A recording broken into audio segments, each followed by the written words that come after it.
Hello and welcome to The Fog of War, a weekly podcast where we discuss the work of journalists, media, and dissemination of information in times of conflict with those who create and actually study this information.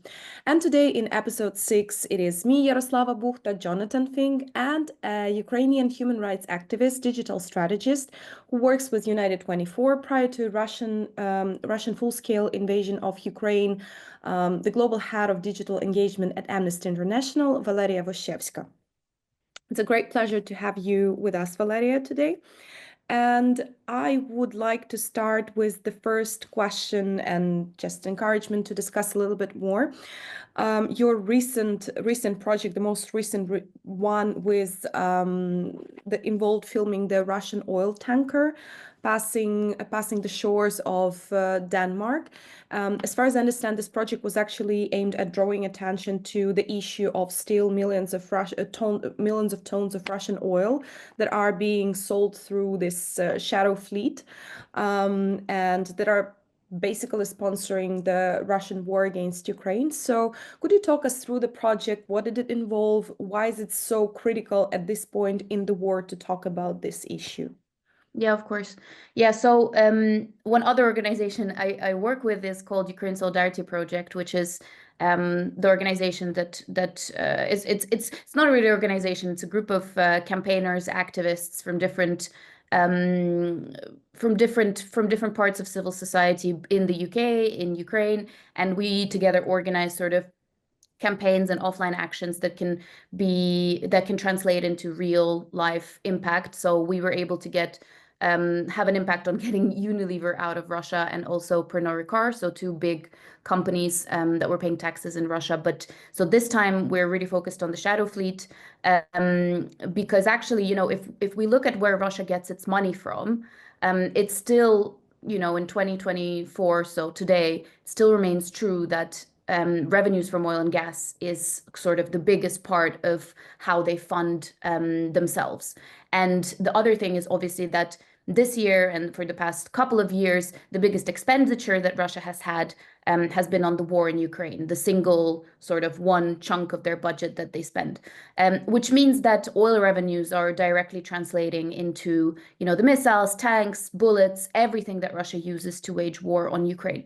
And even though it's actually quite a hard topic to campaign on because not as many people know necessarily about the shadow fleet. And even if they do know about it, it's more the policy side of things. It's quite hard to get people, to believe that there is something that everybody can do about it.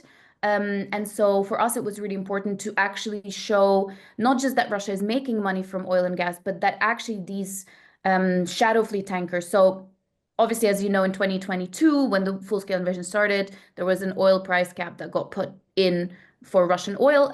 What that meant is that, revenues were meant to go down, but Russia essentially invested billions and billions and billions into this fleet of oil tankers that are old and that are basically like floating heaps of scrap that go past. They have to go past European waters to get out from Russia, and they're actually transporting oil.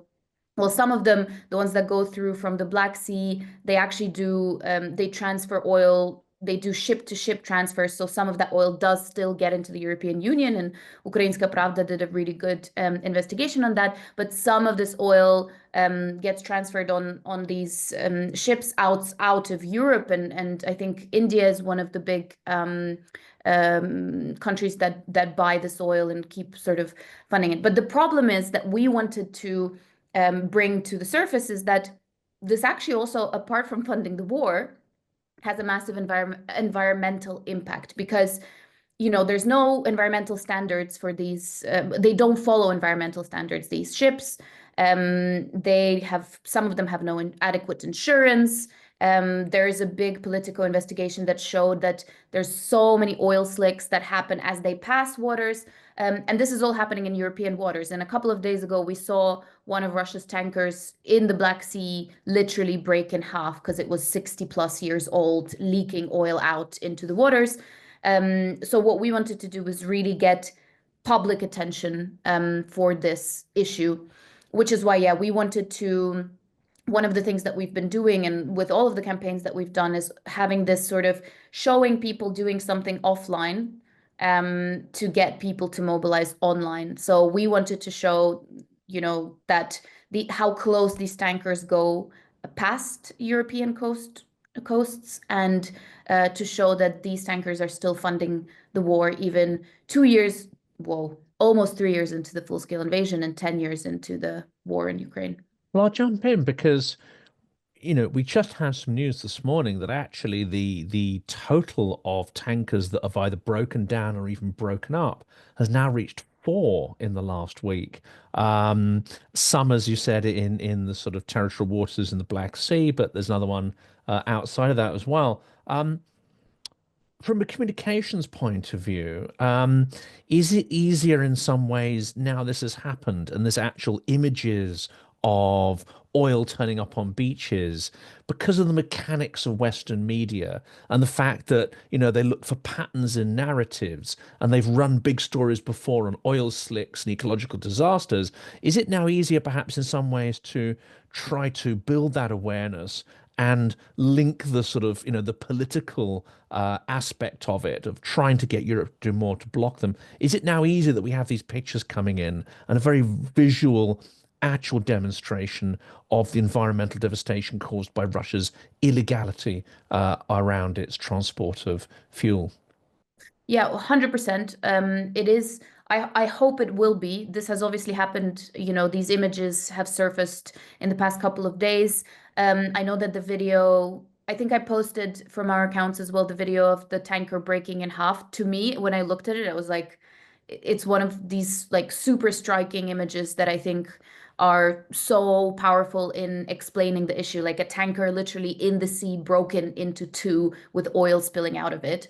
Yeah, we couldn't have come up with anything better than this actually, happening in the Black Sea. So, 100%, I hope that is going to be much, I don't want to say easier, but I think it will be much more at the forefront of people's minds, because it actually did make news. As you said, the Black Sea spill, and others as well in the past couple of days, which I was kind of surprised to see, to be honest. But I think because it was so visual and so direct, the impact that these tankers have on marine ecosystems, like from a communications point of view. And I know that people have tried to move away from this, but there's so many videos that have come out of birds covered in oil, and the real impact on the environment that this has caused, that I think is super powerful in communicating some of this. So yeah, but just from a communications point of view as well, I think we're at a really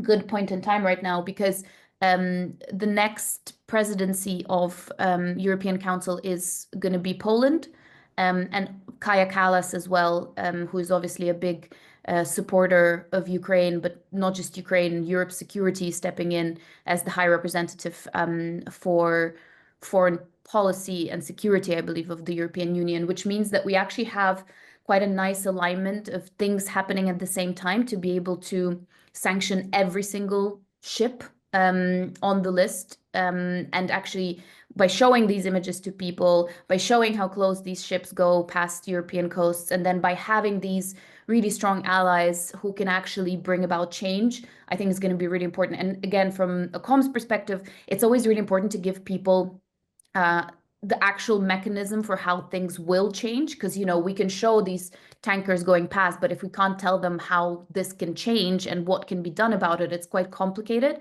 And I think now having this ability to show that actually with Poland's presidency of European Council, with Kaja Kallas, there's real ability for Europe to step up and do something about the shadow fleet. And following up on that, who's the audience for these messages? Because what we are talking about, like sanctions and stuff, it's more like a policymaker stuff, right? And then still like digital media campaigns, they're mostly aimed at like general public. So how does it work? Also, who does Ukraine actually need to address now? As in, like, is it like just average public? But again, like here we have people who are like 15 minutes a day, they read news and then they skip, like a lot of informational hustle and so on and so on. And then you have policymakers and people who address them. It's like parliamentary discussions and stuff that are mostly closed for public. So how do these two come together, and who are the primary ones? Yeah.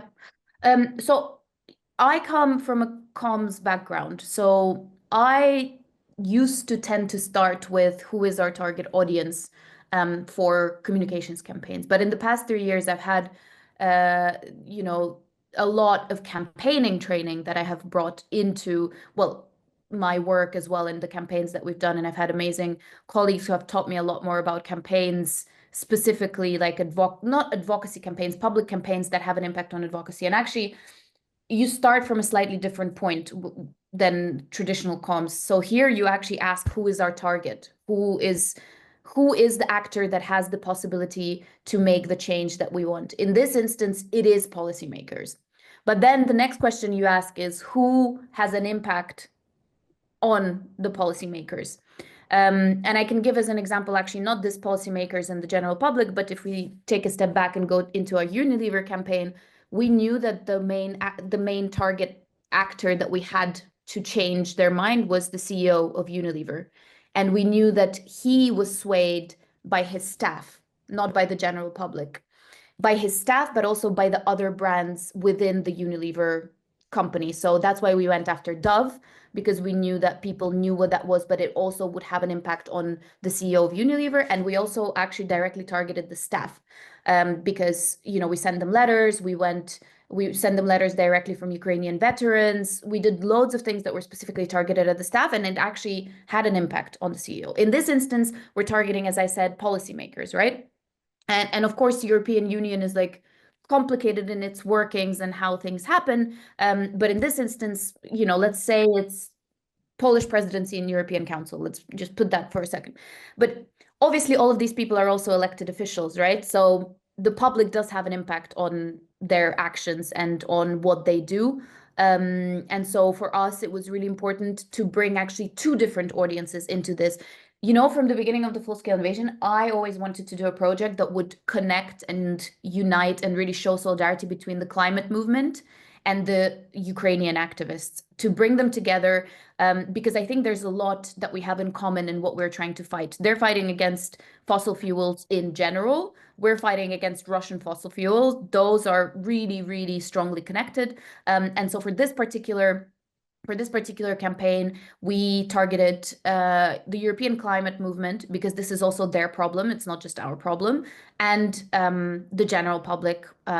You know, in this particular instance, I do think that it's mostly people already supportive of Ukraine, and then the climate movement as like the new audience that we're trying to bring on to then force policymakers to change something. Mm-hmm. Okay, and in terms of like general strategic communication on the part of Ukraine, I feel like it's very often, especially in the communications community and in general, just it's very often criticized for the lack of strategic communication and strategic, coherent strategic approach, like in the past and even now, like almost 3 years into the full-scale war. So do you think it has changed, or it is changing? And if Ukraine is has or is supposed to have coherent communication strategy as a country on the international arena, who is the one to guide it? Who is the one to create this communication campaign?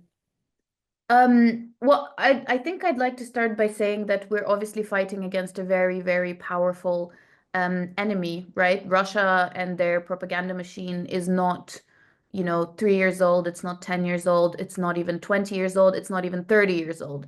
It's not even 100 years old. It's older, right?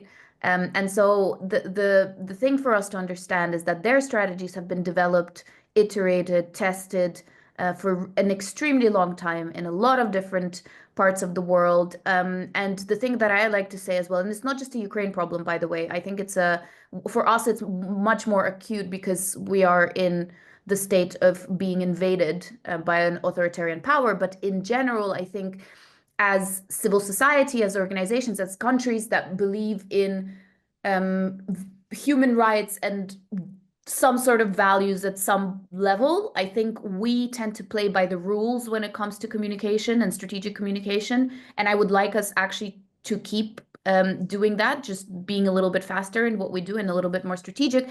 But the other side, they don't play by the rules. So I like to give an example. When I started my career, it was, 2014. 2014 to 2016 were first couple of years that I started working in social media. Social media was my first job. And that was like the era when, when was it? 2016, Trump was elected first. And then there was like a wave of populist elections all over different countries. I think it was Bolsonaro. I think there was, Austria, various other places. And I think at that point, we were all like super optimistic in social media, but we didn't really understand it to the full extent, and we still wanted to play by the rules, whereas, all of these other kind of individuals and groups and networks were not completely playing by the rules. This was the age of, Cambridge Analytica. This was the age of various different kind of malicious groups using internet and social media to their own benefit. And so I think for us, to answer your question, I think it's really important to acknowledge all of this and to acknowledge how strong of a enemy we're fighting in the comms sphere as well. And then to try and deal with it, like, I think what we need to also pay attention to is, as you said, building our own strong narrative and not responding to theirs. I think sometimes we're very tempted, I myself, even in my own communication on my social media channels, I'm tempted to respond to things that annoy me, that make me angry. But actually, much more effort needs to be spent into building our own strong narratives. And actually, one of the sort of types of communication that I actually teach and I work with a lot, and I actually have seen it be super powerful, is hope-based communication.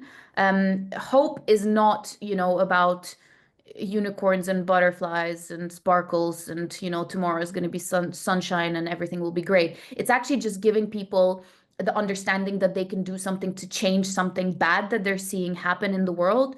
And it's also about, it's not just talking about problems, it's giving people solutions. It's not just talking about victims, it's talking about humans. And there's a lot of other things that basically actually, if you go back to human psychology, make people think with their upstairs analytical brain and not with their survival kind of amygdala brain that makes you angry and makes you respond by withdrawing from the world, if that makes sense. So I think that would really help us. And Ukraine was actually, I personally believe, was quite good at this in the beginning, which I think is why Ukraine got so much support. I do think that there was a lot that Ukraine did do in the beginning that made our story, and that's the difference between us and them, is that our story is truthful. There isn't. We just got better at communicating it. But in the beginning, we were really strong about showing, our heroes that we had. And heroes, I don't mean like, somebody unreachable, but like from ordinary people, from that lady that I mean, the lady that there was a video, I think, that went viral with a lady giving seeds, remember, to soldiers, Russian soldiers. I think people can probably find that and look at it. But so many, children playing instruments in bomb shelters. Like, there was just so much imagery of resilience. And, sometimes you don't need words to communicate something. We had such strong imagery that communicated this hope-based narrative for us. I think that made the story really powerful. I do think maybe we haven't found a new way to keep sort of the story going. But I do think that Russia has basically also done a lot to make sure that our support has gone down. And I think, I'm sure you've spoken to many others about this before, but disinformation and the tactics that Russia uses have been quite interesting and quite powerful, I would say. And so we can't just ignore the fact that it's happening. And yeah. That was going to be my question there because, this angle on Unilever is fascinating. It's a company that certainly I've had dealings with professionally before, and it was a source of, I would say, sort of great shame and shock to see that company only in the third year of the full-scale war actually seriously start disengage with the Russian market. I mean, it's deeply immoral corporate behavior. So I'm absolutely fascinated how that process of reaching through.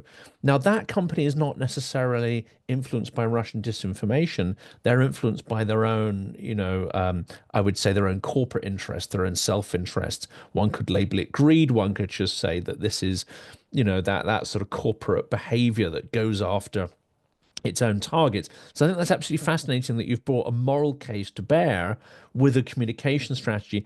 You've also mentioned India. India has just brokered the largest oil deal in history with Russia. That is equally, to my mind, an act of extreme immorality. The Indian government may say, oh, yes, but we're going to lowering oil prices for our citizens. That is a moral act for us to do because it will alleviate poverty and drive our economy and these kind of things.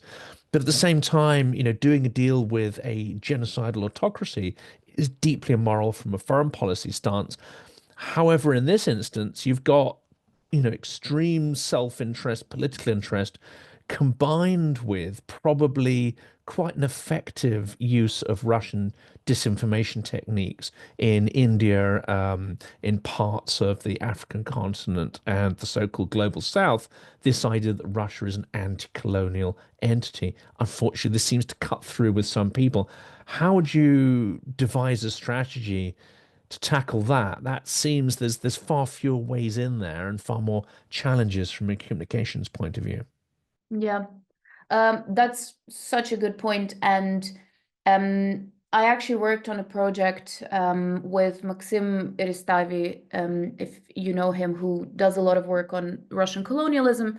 I did run another channel and Maxim's appeared twice. He's a fantastic, inspiring individual. Yeah. So we basically worked on this project. We did a big, well, not a big, a medium scale research thing on the topic of Russian colonialism in the sort of media and social media with a colleague of mine, Dominika. But just for comparison, I think, and I'll check the specific stats, but in one speech that Putin made, I believe it was when he was during the annexation of the newly occupied parts of Ukraine. So it was when he added more parts of Ukraine to Russia. I think he used the term colonialism in relation to the West about, I believe that it was almost like 20 times or something along those lines. And then if you compare, it might have been a little bit less or more. But if you compare that to the amount that the term Russian colonialism appears on Twitter and on, I believe we did Google and a couple of other platforms in a year in relation to Russia, it's so much less. It's like, so basically like I think for us actually in relation to specifically colonialism, the whole conversation, a lot of people in Ukraine didn't get on board with framing it that way for a very long time. I think people felt comfortable saying imperialism, but I think people didn't feel comfortable saying colonialism. And I think now, obviously it is colonialism if you look at like the textbook definition of what colonialism is. And I think, it's now becoming more and more a powerful tool for us to communicate what Russia is doing in a moral sense, as you said, Jonathan. And so I think, again, it's a matter of time. We're a little bit late to the not to the party, unfortunately, but to whatever is happening. We're a little bit late. We're playing catch up, right? We know that this is what it is, but we've not been using this terminology. We've not been using this school of thought. We've not been using this sort of almost communication strategy to explain what Russia is doing. And the thing is that I think it's super important for us to do it more and more now, because we all don't know what's going to happen. But say if the war ends, theoretically, Ukrainians know that it will start again at some point, right? If there isn't enough done to secure Ukraine's freedom, independence, and so on, it will start again. We know that because Russia is a colonial empire, right? And what Russia is doing in Ukraine is being a colonial empire and taking land and assimilating people and enforcing their culture, language, burning books, all of the classic things, right? And if we don't keep communicating that, and if we don't keep explaining to people what's happening in Ukraine in that terms, and not a proxy war, US versus Russia, whatever else is happening right now on X and on, Elon Musk's political project, little playground, as I like to call it now. Apologies, this is the activist in me coming out. But if we don't keep communicating that what Russia is doing is being a colonial empire and waging a colonial war of domination, an imperial war, it's going to happen again for us. So I think I agree with you, Jonathan, in that respect. And I think the one thing that I will say as well, and I said this from the very beginning, is that we unfortunately did not communicate as Ukrainians, as Ukraine, as much as we should have with the global South in the beginning of the full-scale invasion. And it's an interesting question. It's a question I've been putting to a number of my guests recently. There seems to be this obsession with negotiations, and that's fair enough. I mean, obviously people want to be seen to be exploring the options for peace, but there seems to be some sort of, and it's, as you say, it's a lack of thinking, it's a lack of effort, it's putting wishful thinking ahead of reality. There seems to be this idea that somehow the guns will fall silent, as happened in the First World War. 11 a.m. on the 11th of November, it's all going to suddenly end and peace is going to break out. And of course, what they forget is that there were years of internal turmoil but revolutions, putsches, all sorts of things across Central Europe. The sort of waves of consequence from the First World War, but the guns did fall silent. That is not likely to happen at this point. And in this instance, you said yes, even if the conflict is frozen, it's inconceivable that Russia will stop its hybrid aggression, its informational aggression, its gray zone aggression. And actually, it's going to use a combination of these, isn't it? It's going to have provocations in the real world, which its informational warfare campaign is then going to, escalate and amplify and all these kind of things. So it seems to me the fight that you're talking about, the informational fight, there is no sense in which there's going to be peace, even if the hot war changes its character. Your fight, if anything, is going to intensify. Yeah. And just to add, I think it's not just, now I know as a Ukrainian that it's never just an informational war, right? Because we saw how narratives and words translated into tanks on the streets of Kiev, literally after Putin's speech, where he said that we are one people, brotherly nations, all of this stuff. And so for me, I actually don't like to divide it into informational war and not informational war, because for me, where there is informational war, it pretty quickly translates into a hot war. And I think that is the danger. We're going to have to, even if the war ends, like for the time being right now, what about 5 years from now? What about 10 years from now? Are we going to relive this again? And I think our responsibility is to explain to the whole world, not just to the West, but to the whole world, that what is happening in Ukraine is not a fight between the US and Russia. That is one of the narratives right now that is happening. And that is one of the narratives that is really picking up pace, right? And I think that is one of the most detrimental narratives right now to the Ukrainian cause, because this sort of ignores the fact that we have our own history with Russia, and Russia has its own history with us, which involves colonial relations between, the colonial center of Moscow and all the other countries near it. And, for us, and I think this is where it really frustrates not just Ukrainians, but, Georgians, Armenians, and many other people who have experienced the way that Russia quickly goes from just talk to physically, if it's not bullets in the form of, an army, it's a variation of a police force coming in to clamp down on protesters in Belarus or in Georgia. So Russia really shows you how words actually really quickly manifest into actions for Russia. But following that, I have a question. Do you think that Ukraine in 2014 failed to communicate these things? And then I'm also interested in, because you're saying that we will sort of like have this war repeating after we finish, because if Russia doesn't change, and well, as a Ukrainian, again, like I also agree with that, and I know what we're talking about, but we had Georgia in 2008. We had Belarus. We had Syria. We had so many other contexts where Russia was present and Russia was doing these things. And it seems like every single time it sort of comes up in media and then it just goes down, and then nobody talks about that. And then in 2014, I also had a sense that like Revolution of Dignity, we sort of went out like communicating these narratives, and probably the world for the first time saw Ukraine, but then it was still framed as an internal thing rather than the Russian influence over Ukraine. And so Russia was not still present in that communication. Do you think that now the full-scale war actually is the reason why we're still in the agenda, and the intensity of these attacks are the reason that we're still in the agenda? It's my first question. And second question would be like, how is it different from, say, Syria and like active bombing of Syria, where Russia was still not framed as an aggressor? It seems so. Yeah, it's a hard question. Just on your first point on should we have done more after 2014, we had so much going on.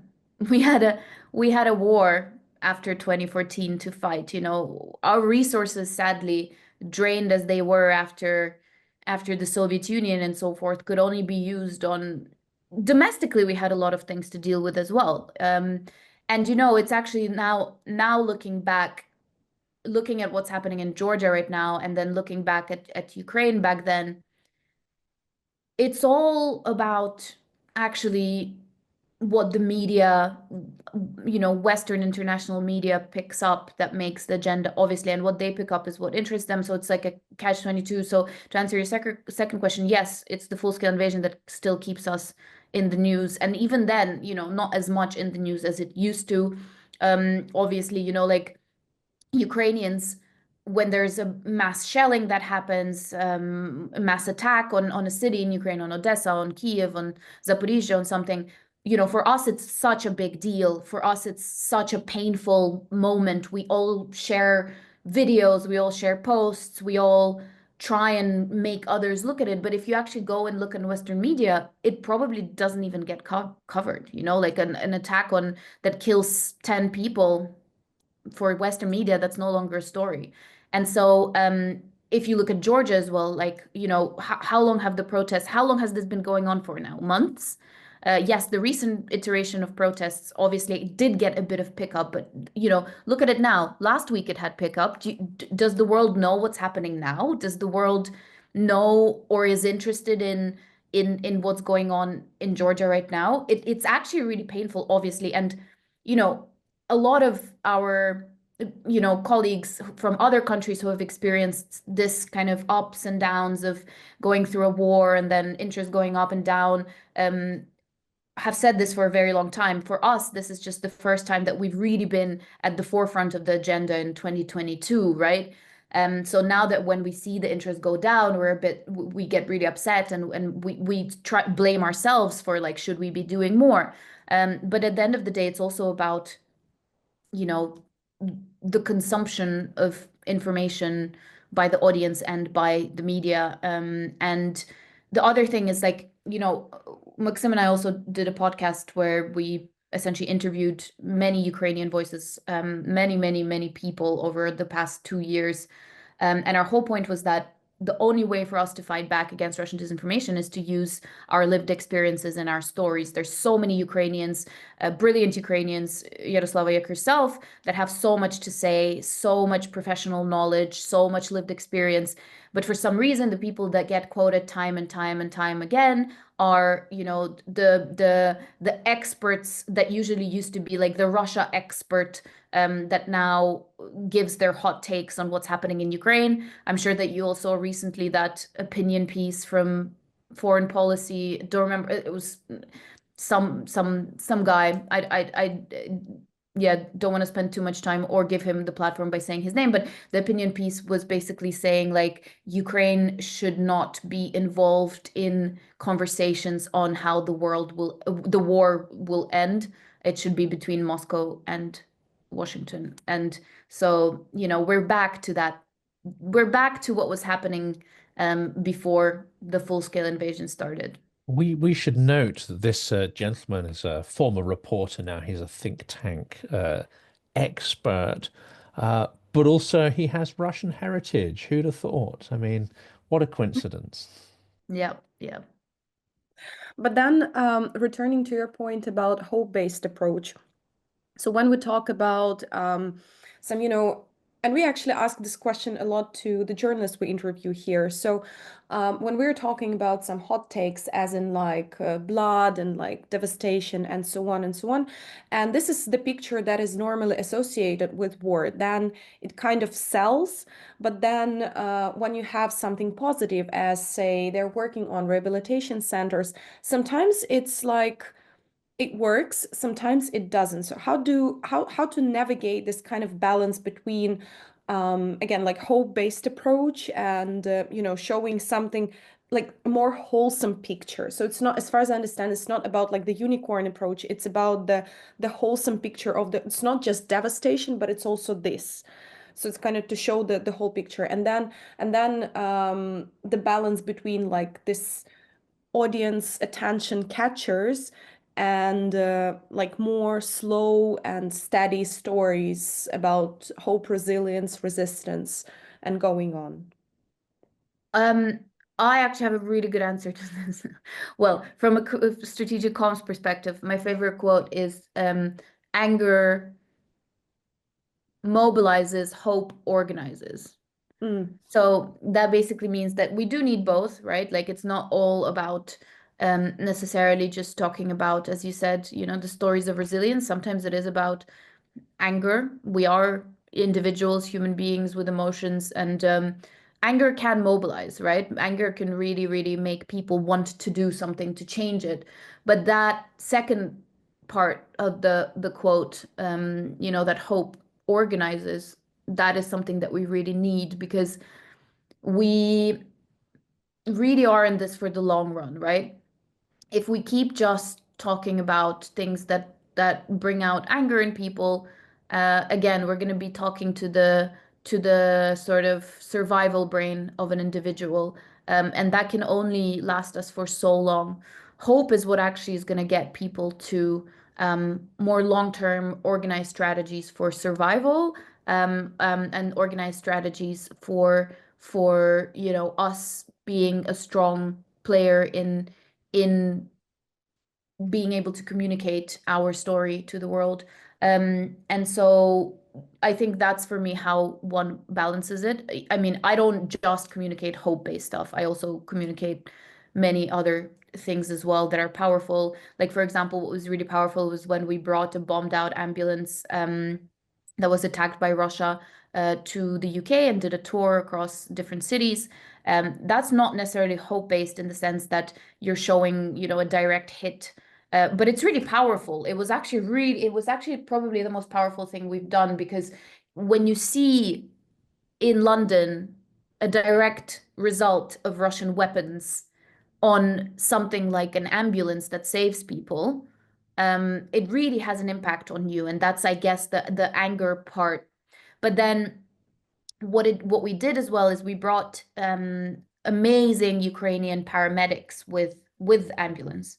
And that's the hope part, because these are people who are on the front line saving lives every single day, despite all of these attacks. And that combination really made something powerful for us. And I think it was super, super cool to see, we had like almost, I think like a 12-minute segment on BBC and things like that. So it really worked in capturing people's attention and getting people to want to do something about it. And the coolest part of this, I forgot to mention one thing, is that at our last stop in Cardiff, there was a man who was a paramedic with the NHS from Birmingham who saw our ambulance and our paramedics on TV and came to Cardiff to meet them in person. And I thought that was so amazing. And they had like all these conversations about what it's like to be a paramedic and all the trainings. And,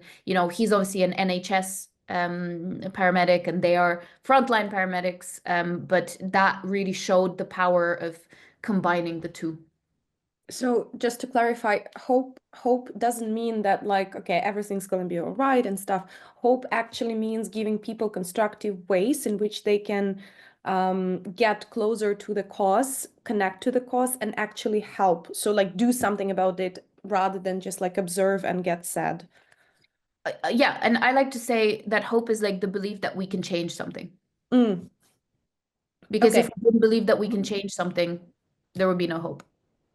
And if we talk about other contexts, such as again, there have been a lot of conversations about Palestine, and in general, it's like it's a different context. And well, I realize asking this question that we're talking about two different, absolutely different wars, two different situations, with different actors. Well, Russia slightly involved here and there, but everywhere in yeah. So.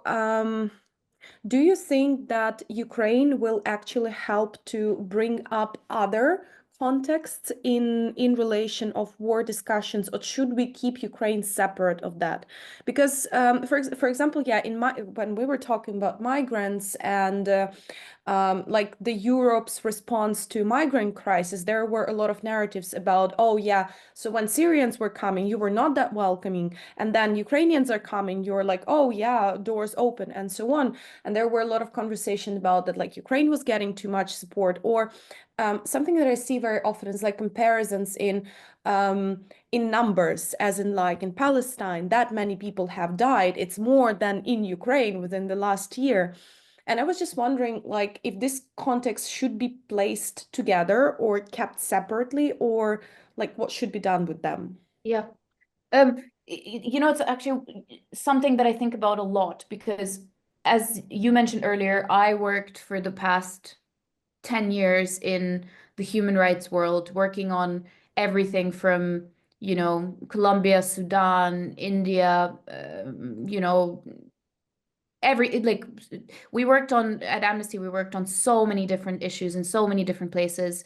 And so for me, a really big driver of my personal work is actually solidarity-based communication. And I know that, maybe that's not what everyone wants to do, but for me personally, it's really important. As an individual, as a communicator, I think that there's a lot that connects us. I think that's why it's important to talk about values when we communicate, because there's values that connect us on an intrinsic level. And so for me, I actually think that it's one of the most powerful things that Russian disinfo in particular, does, is divides people who are going through wars and conflicts and similar situations. And so I think for me, being able to connect the dots and being able to express solidarity is something that is really hard, but it's something that has to be done. And as I said, not by everyone necessarily, but I think there should be strong voices that do talk to each other and that do show that suffering is suffering, and that hope is also hope in those contexts. So, I mean, as an example, I think I've even as part of our paramedics tour, and not just that, but Syria's a very big something that's quite close to my heart. And in the past 3 years, I've met even more amazing Syrian activists that have expressed so much solidarity towards Ukraine, that we also, have this connection. It's quite hard to explain, particularly with Syrians, how this connection has been, fostered and created. But we worked with amazing activists like Hamza al-Khatib and Wa'il al-Khatib, who Hamza is a doctor who was a doctor in a hospital in Aleppo, and Wa'il then made a documentary about how they made the journey from Syria to Europe, and they're absolutely incredible people, and they always talk about solidarity with the Ukrainian cause because they've experienced Russian bombs, right? Like, and so I think, yeah, in terms of like, should we be connecting the experiences of people? I don't see why not. Should we be, your question on comparing the numbers, I would probably say that it's cruel to compare people's suffering.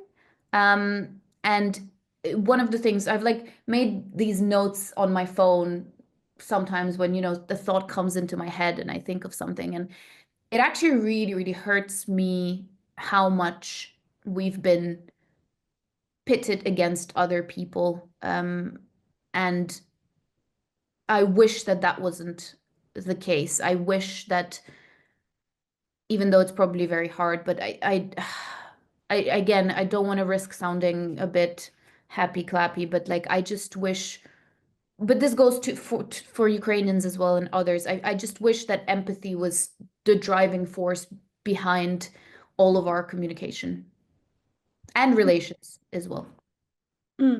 And talking once again about audiences and kind of the sort of bubbles. So we actually met at the International Movie Festival with you. So, and what I noticed was that, so the event was happening in the Czech embassy, and it was basically like Czech Ukrainian thing, but there were a lot of people, a lot of discussions about actually these commonalities of contexts, as in Syria and Ukraine, Afghanistan and Ukraine.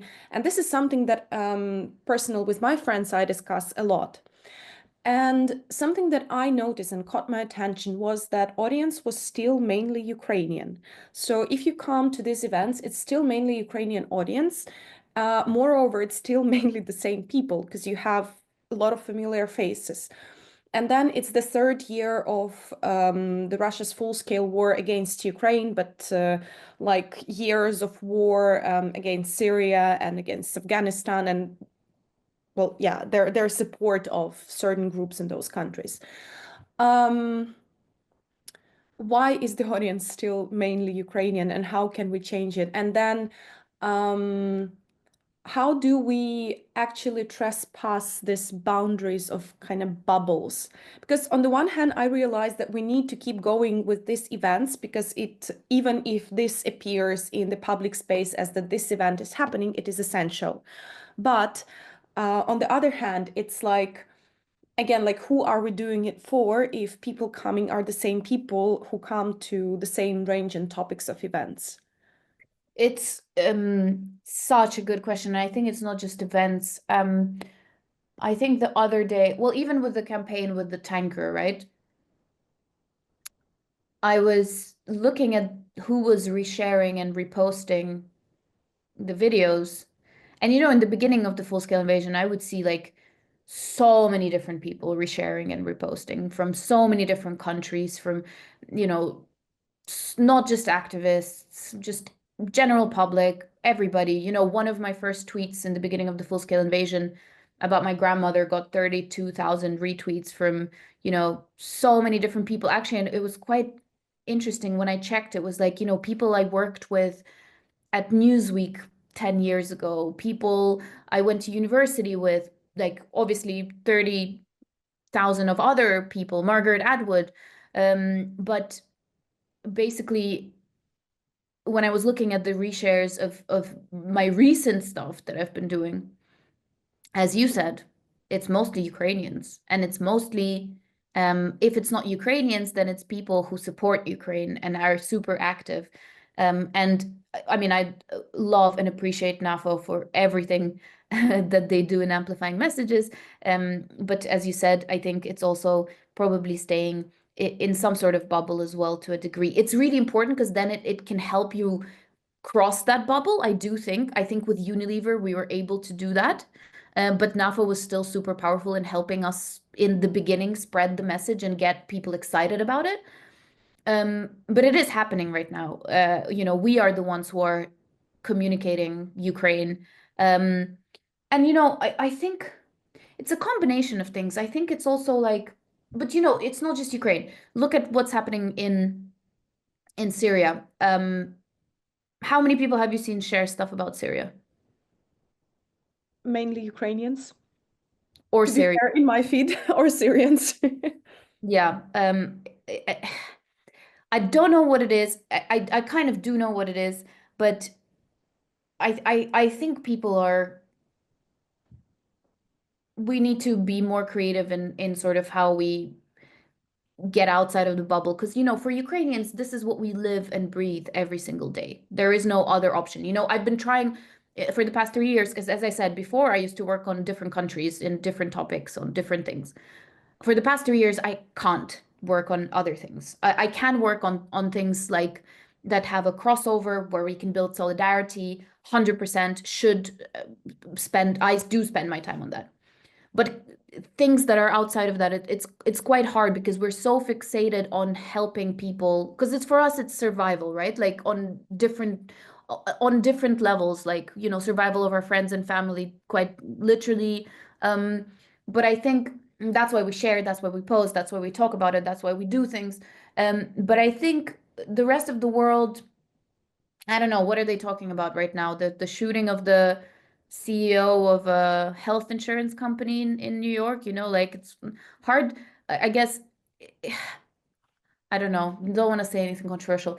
Hard to compete with something that's like crazy viral all everywhere and that all the news agencies are talking about. But yeah, I think, as sad as it is to say, I think a lot of people have probably moved on a bit from us. Do you think that it's the difference, or like the cleavage line lies between those who have experienced wars and who have not experienced war, as in like wartime and peacetime mode of living, I would say? Yes. Sorry. It's a very short answer. Yes. Um, unless you've been through it, it's hard to explain what it feels like. And again, we are not in Ukraine right now. I go to Ukraine every 3 months, but people who live there 24/7 for the past 3 years, some for the past 10, they experience it different to us too, right? Like, and so, but I do think that, as you said, like, if you have experienced war, it's like a different conversation that you have with a person. Like, I think I've spoken about this before, but the first person I called when the full-scale invasion started was my friend's Syrian husband in the US, and I was like, what do I do? Like, what did I don't know. I don't understand what to do with my life. Like, where do I run? Who do I help? How do I respond? All of these things. And so, yeah, I do think that there's something that connects us on a level that it's very hard to explain to those who haven't experienced it. And I do feel to a degree that it also isolates us from the outside world. Um, I feel that way personally. I feel quite isolated. I live in London. I've been in the UK for the past 16 years. My life has changed in the past 3 years. For other people, it has changed as well in different ways. But um, and I think if we take this back to communication, if we feel isolated as human beings, as communicators, then what happens with how we communicate and what we communicate? And I actually think what's been really powerful and really important, and Maxim and I have done this before, is actually to bring some of these people who communicate things together, to speak to each other, to exchange ideas, to take a moment to think through what we are doing and how we are doing it. And I'm sure the government is doing that on their level, but I think that, and this is my perspective, it might be incorrect, but I do think that a big part of communicating Ukraine in the past 3 years has been individuals, individuals who have been able to reach people in the way that governments have not, and supporting those individuals and giving them the space and time to stop and think and create new strategies is super important. I've got a question that sort of feeds in, and this is the last one here, and it's a fascinating challenge, and obviously it's also one that can be frustrating and painful, and that is that many people, when they say things, and you gave some examples, and Yaroslav gave some examples earlier, like, isn't the Ukraine war complex and the Middle East simple, turning things on its head. People seem to often, if they haven't sat down and really thought about things and challenged their own beliefs, they tend to repeat sound bites. They tend to repeat little sort of nuggets of information, memes, as it were, verbal memes that have been passed on to them, and they repeat them as if it's extraordinarily clever. And yet, literally no thought and no rationality and logic has got into it. Unfortunately, it seems on a slightly more complex level, the media also works in terms of memes and set narratives and set patterns. It looks for patterns in events of things it's covered in the past. It looks to impose those frameworks, narratives on a new situation. In the interviews we've done, we've seen that over and over and over, looking for commonality where there isn't, and missing common things when there is, just because it doesn't fit in that set pattern. How, as a communications expert, can you jolt people out of that almost sort of knee-jerk thinking, falling into tropes and sound bites? Because one of the big challenges, of course, is that Russian propaganda is expert and has been expert, as you say, it's 70 years of spinning out these little ideas, these neat little compact ideas, which may be well-crafted lies, but nonetheless, they act as sort of as very effective sort of memes or let's say informational viruses. It's very hard to argue with human stories, human personal experiences. And so my strategy up until now has been to really center not just some well-crafted strategic communications narrative in conversations, in personal conversations, in my campaigns, and the other work that I do, but actually to center the lived experiences of people, because to show the lived experiences of people, to talk about the lived experiences of people, to highlight the lived experiences of people, because that is the only thing that can take you out of, as you say, these sound bites, right? For example, sound bite. I was this is classic. Everyone has one of these stories about a taxi conversation with a driver. I had one. And I believe he said something along the lines of, oh, if it wasn't for Zelensky, the war would have never happened. And he said, America is just so evil. Look what it's doing all over the world. I would love to go and study and work in Russia, but and the usual stuff, the things that we're used to. And then a little bit later down in the conversation, my strategy, I don't fight with these people if they're really far down at some point. But if I am able to say something from my lived experience, then I do that. So a little bit later down the line, we were talking about, I believe, how, language was imposed by colonial empires on colonies, and how that's been obviously like a massive problem and issue.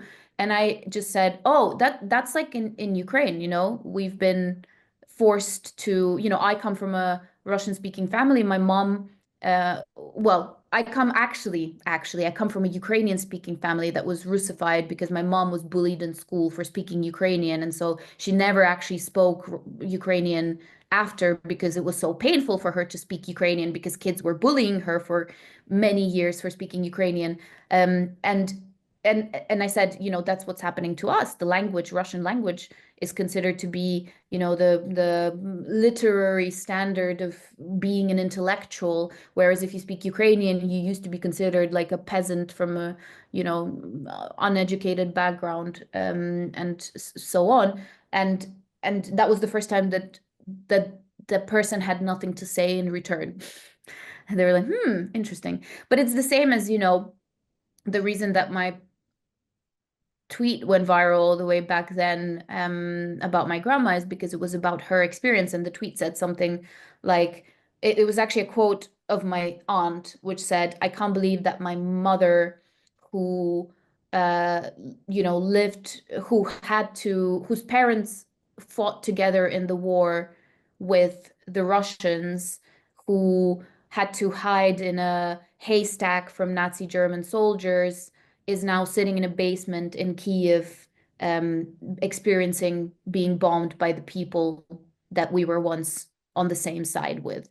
And I think it just really, really brought out, it's hard, like, how do you argue with that? How do you argue with something a person has lived through? That's why when I do go to Ukraine, I do talk about the experience of being there, and the experience of, there was one time last year that I went back, and it was one of the times that, and Ukrainians who live all over Ukraine experience this almost on a daily basis. But there was one time where I actually heard a hypersonic missile land quite close, and just explaining how it feels to hear it, and explaining what it does to your body and what it does to your just your psychology, your mental state.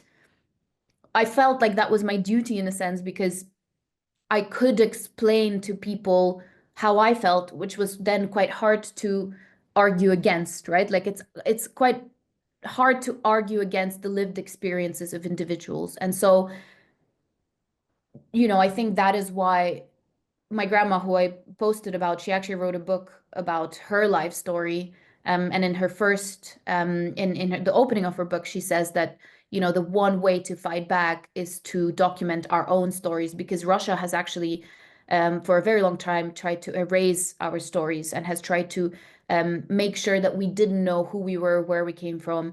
And that is precisely because it's the most powerful tool in fighting against propaganda. So I think that's something that I think, unfortunately, it will be on Ukrainians, because it is our lived experiences.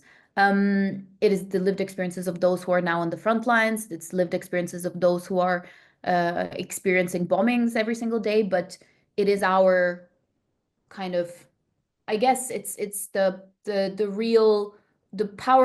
most powerful tool that we have to be able to get people out and away from the propaganda soundbite narratives that currently come to define conversations around what's happening. But as Ukrainians, I think it also puts us in a bit of a kind of vulnerable position. I mean, for example, there was this article on BBC that I came across like ages ago. It was after the occupation of Bucha, and the article was about actually a child whose dad was shot in on his eyes, and the child was injured as well, but he survived the attack. And then the BBC was telling his story, and then there's this phrase, "But we were not able to confirm this story from two independent sources," or something. It was literally in the article. So it's like, here is this personal story. Here is this child, he's like under 18, sharing the story of his dad being killed on his eyes. But we were not able to confirm it from two independent sources in a city that was occupied by Russians. And I feel like sometimes I mean, I personally got comments like, why the hell are you telling all these like sad stories? You're here in the UK, you're not there, like in Ukraine, so you're not even living through the war, right? Like, why are you like showing off with all these things? People go into asking super personal and super painful questions without even thinking about that. And then you are kind of like in a position where if you get emotional about that, they stop listening and they're like, oh yeah, well, you're just traumatized, you're a victim.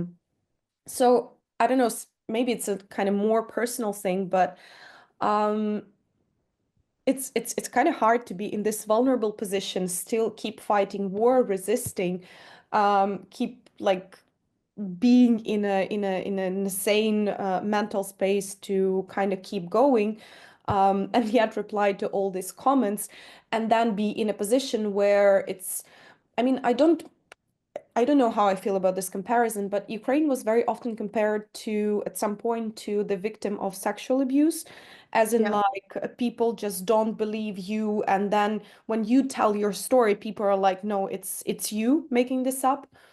And I don't know, I was just wondering if you could share your thoughts about that.